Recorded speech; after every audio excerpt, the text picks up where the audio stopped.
Sərgidəki fotoları seyr elədikcə onu görürük ki, bu böyük qayıdış yolunun lap başlanğıcından əvvəlcə Ulu Öndər unudulmaz Heydər Əliyev hər an qaçqınlarla, məcburi köçkünlərlədir. Onlara ümidlər verir, onları hər şeyin yaxşı olacağına və gələcək zəfərə səfərbər edir. Ardınca onun böyük yolunun davamçısı müzəffər prezidentimiz İlham Əliyev bütün başqa işlərini görə o zəfərə aparan yolu hazırlayan bütün fəaliyyətlərini gerçəkləşdirə yenə mütəmadi olaraq qaçqınlarladır, məcburi köçkünlərlə, çadır şəhərciklərində yaşayanlar, vaqonlarda yaşayanlar asta-asta yeni mənzillərə köçürlər.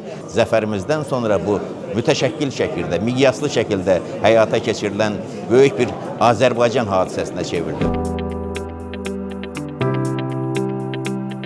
Böyük qayıdışı aparan yol Ulu Öndər, ümummilli liderimiz, müasir Azərbaycan dövlətinin banisi Heydər Əliyevin Azərbaycan xalqının təkidli tələbi ilə 1993-cü ildə yenidən hakimiyyətə qayıdışı ilə başlamışdır və məhz həmin qayıdış ölkəmizin qurtuluşu olmaqla yanaşı, eyni zamanda tarixi zəfərimizin və bugün fəxarətlə, sevinclə və qürurla yaşadığımız böyük qayıdışın möhkəm təməlini qoymuş oldu.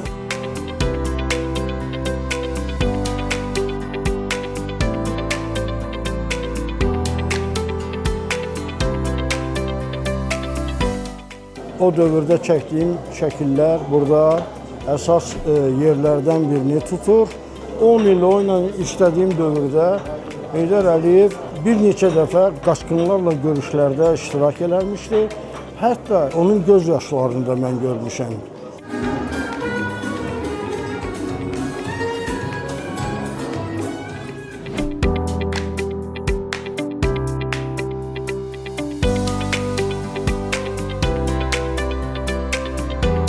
İlham Əliyevin başçılığı altında böyük qayıdış prosesi davam edir. Bu qayıdış sevincini bizə yaşadan, canı qanı bahasına bizə yaşadan cəmi şəhidlərimizə Allahdan rəhmət diləyirəm. Bunun qarşısına baş əyirik.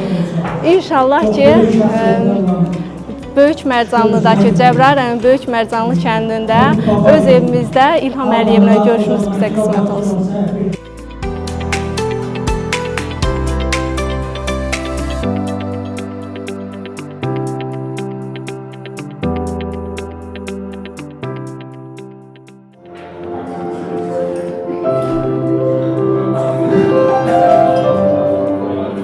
O şəkillərə baxdıqca həqiqətən keçmiş dövrünlə o ağrılar, o acılar artıq yeni zəfərlə, yeni qalibiyyət dövrü ilə, böyük adımlarla geri dönüş var. Bunun insanların şəkillərinin üzündə də baxanda o xoş aura, o müsbət enerji hiss olunur.